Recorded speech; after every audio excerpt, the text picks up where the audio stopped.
晚上我真的不能睡觉，一直在咳，胸口都很痛，一直感觉上呼吸不到哦。我是做装修的哦，有很多灰尘呐、化学药物的味道啊，那种气的味道，所以会让我的喉咙跟鼻子会很敏感。是不停的在那边咳嗽哦，接近1个月时间我都还是这样子咳下去的。医生有讲我是支气管发炎哦，所以我又去 pharmacy 买那种药啊，舒服1、2天，可是之后又继续回来那样子。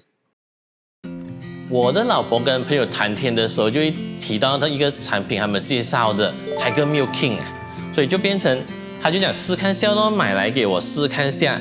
吃了3到5天那样子，我就真的喉咙比较顺哦，然后没有这样咳，吃了1到2个月那样子，不会半夜突然间咳醒啊。完了我有继续在吃啊，因为我做工的地方很多那种灰尘啊，空气不好，我当然要好好保护我自己的肺哦。